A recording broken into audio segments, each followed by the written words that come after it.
guys, my name is Melina. Thanks so much for stopping by my channel. I like to talk about travel, adventure, that kind of thing, some lifestyle thrown in there. Of course, this is my puppy. He's actually 10 years old. His name is Miles. And if you hear him jingling about, that's what's up. He wants me to play with him. It's not right now. Miles, it's right there, buddy. Oh, honey. Miles, it's right there. Yeah, he lost it. He's not a very good finder. So today I'm going to be talking about my top 3 tips for women traveling alone. So I travel a lot for my job. I own a travel company. It's called Miles and Memories Travel. Yes, Miles, like my dog, Miles. And so I travel a lot. And a lot of times after I take groups on tours, I like to go and travel a little bit for fun, since I'm already in Europe or Asia or wherever it is that I may be. So I end up traveling a lot by myself, and I actually quite enjoy it, but I do have a couple of tips to help keep you safe and feel more comfortable when you're traveling alone.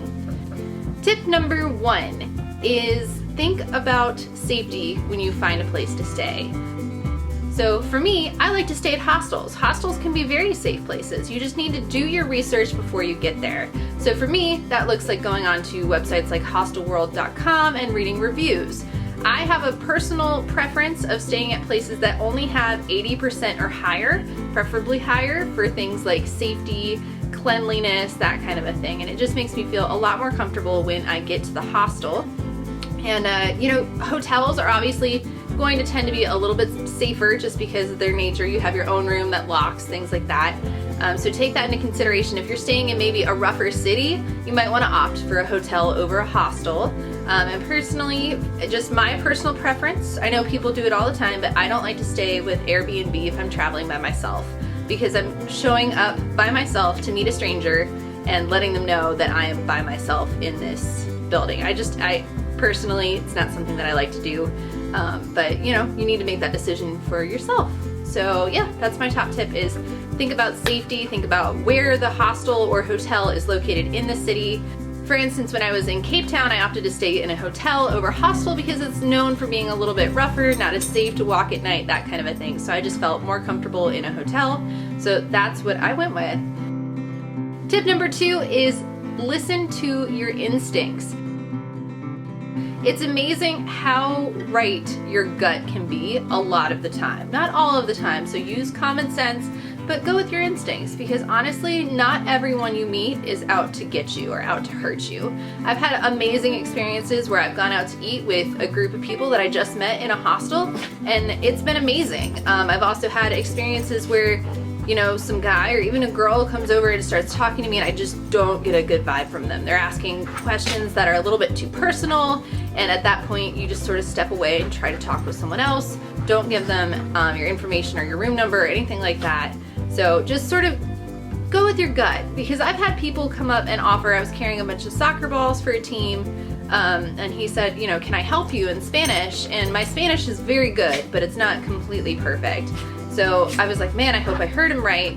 And he did. I just needed help. I was carrying a lot of bags and I was coming off of a subway, and he helped me carry it up and asked where my hotel was.